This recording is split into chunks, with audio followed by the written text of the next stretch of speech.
All right, Superhero Stepdad back again. I'm going to show you two cards that I recently got. A 1968 Topps Mickey Mantle and a 1953 Topps Jackie Robinson. Both of these cards have some issues. I thought we'd talk about them real quick. Let's start with the Mickey Mantle. This card is really, really crisp. As you can see, the corners are great. The centering is great. But of course, there's one glaring issue, and that is this little spot up here. It seems to be a print defect. I asked numerous people in the hobby, people, card shop people, everyone. I put it online, and the consensus seems to be that this is a printing defect. I've never seen one like this. Nobody seems to know exactly what it is. Nobody's seen one like this or this bad, but it seems to be something that was made during the printing. It doesn't rub off. We tried, carefully using like a pantyhose, which seems to work for wax and other things like that. It doesn't come off. So we're not exactly sure what this is, but most people seem to say that it just happened to be a really bad printing issue with the ink. So unfortunately, that's what it is. And the back of the card is really crisp. Not many issues with it.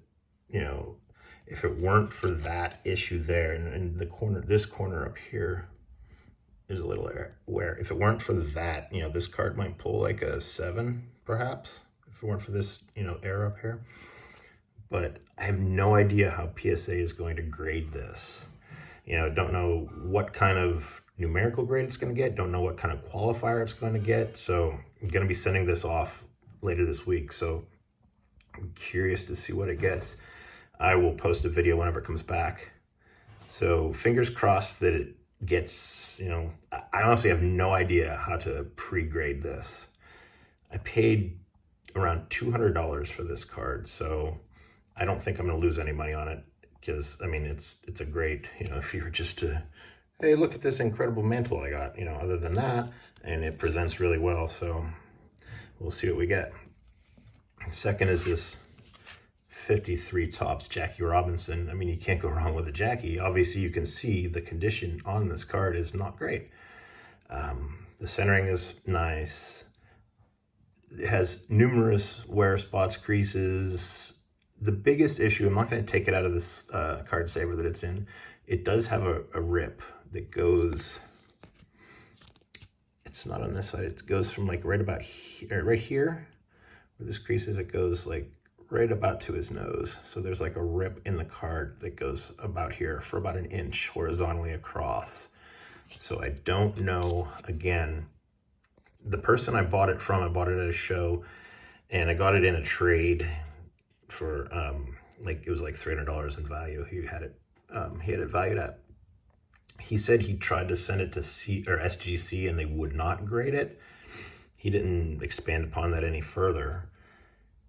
But it is authentic and everything. It was an older guy who was experienced in the hobby, but he said that they just wouldn't grade it. So I'm not sure if it was because maybe they were too afraid that because it's very fragile, that they might damage it more. So I'm thinking about taking, I'm either gonna just trade or sell this at the next show I go to, or if I still have it when the National comes around, I might just take it in person and give it to PSA at the National and explain it to them. I'm not really sure what to do with this, but it's, it's a beautiful card, legendary, iconic card of one of the greats of all time. It's a historical card, if you will.